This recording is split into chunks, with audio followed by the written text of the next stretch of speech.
آله وصحبه ومن والاه، وبعد. يا مرحبا بكم ترحيب ذات تقدير وإسراف، وإياكم مرحبا إكثارها سرف فليس إكثارها فيكم بإسراف. أهلا وسهلا بكم في الدورة التدريبية الممتعة الشيقة، المهارات التربوية باستخدام البرمجة اللغوية العصبية. معكم المدرب عبد الرحيم صلاح. طبعا نعمل لكم مرحلة ثانية، التفكير الإبداعي، إننا كخلاصته أنظر للشيء المألوف بطريقة غير مألوفة. يعني كمثال مثلا ألبرت أينشتاين، لو ما سقطت التفاحة لو هو شخص تقليدي ياخذها ويخلها وخلاص ونس، لكن بدأ يفكر بتفكير إبداعي. ما هو السبب إني سقطت؟ أيوة، ليش ما تسقط للجهة اليمين أو اليسار أو فوق؟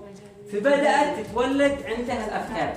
فأي شيء يكون بطريقة إبداعية. في الستينات تكلموا على أساس أن الإنسان بيستخدم من مهارات عقله بنسبة 80%. تقدم العلم قالوا لا، الإنسان بيستخدم بنسبة 50%. في الثمانينات قالوا لا، بيستخدم 30%. في التسعينات قالوا لا، بيستخدم 20%. الآن العلم الحديث مع اختبارات الإيكو 7% الذي أذكى إنسان. لكن في العصف الذهني، لو ما نعمل عصف ذهني، نسبة التركيز والذكاء بتفوق هذا بأضعاف كثيرة. وأكبر دليل كبار الشركات مثل أبل ومايكروسوفت وهونداي، هذه الشركات الكبار يعملوا سنويا اجتماع مع الموظفين على أساس يستقطبوا منهم أفكار. وكبداية ما ننتقدش أي فكرة حتى وإن كانت مثلا تودي للآخر على أساس أن فكرة مثلا سخيفة. يعني كمثال وما طبق الآن مثلا بنتكلم أقول لكم جيبوا لي أفكار على أساس أنه التعليم يكون تعليم نشط وإبداع، على أساس أنه بدل مثلا ما الطالب يذهب للمدرسة والمدرسة هي تذهب للطالب، يمكن تأخذوها على أساس أنه على أساس يسميه. وهذا ما طبقوه والآن موجود، هو التعليم عن بعد. والشخص في البيت يمكن يفتح موقع في النت مشاهدة توصل كل شيء وعبارة عن تعليم عن بعد. فالتفكير الإبداعي للمألوف بطريقة غير مألوفة. تدعيم لكم على أساس في أنا داري في أفكار بس يمكن في بعضهم خايفين منها. ما بين الإبداع والجنون شعر واحد، انتم تعدوا.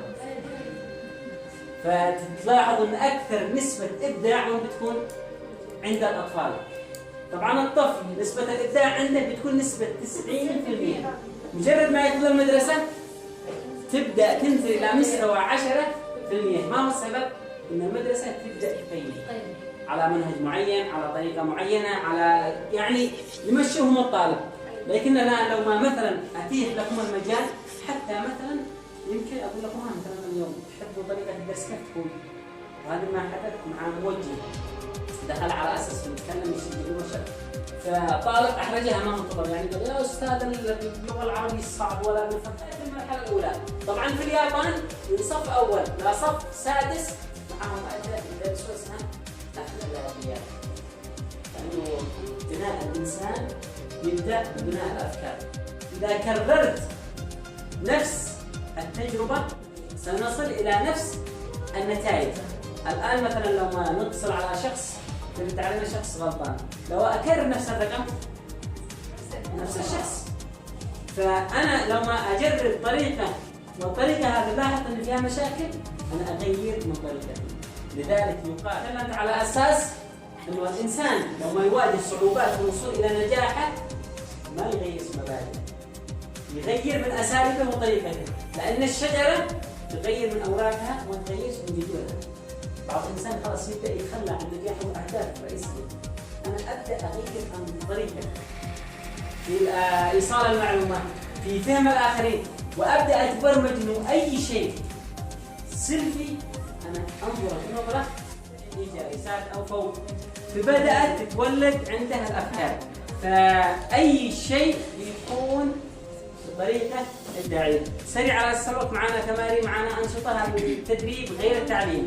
تعليم إيصال معلومات، تدريب تغيير قناعات واكتساب مهارات. والدورة التدريبية هذه بغيركم لا شيء، من غير تفاعلكم لا شيء. فأتمنى أن الجميع يتفاعل. ابدأوا معي من هذا البداية، ابدأوا. يحبذ انه يكون واضح للجميع. يعني مثلا انا عرفت لو ما قربت عندي اشتي، يعني كيف ان الجميع يعرف كل واحد في مكانه. هذا طبعا على اساس تكون مهارات، في مهارات مكتسبه، انا اعطيكم مهارات، وفي مهارات انتم تكتسبوها من خلال الملاحظه. يعني الان انا ايش عملت معاكم؟ بدات عمليه تنشيط للدماغ. لما مثلا تدخلوا عند الطلاب بالذات في بدايه اليوم قبل مثلا ما تبقوا الدرس، يحبذ ان انتم مثلا تستقبلوا الدرس من الطالب نفسه. تفضلوا. جميل، العصر الديني هذا ما نستحمله.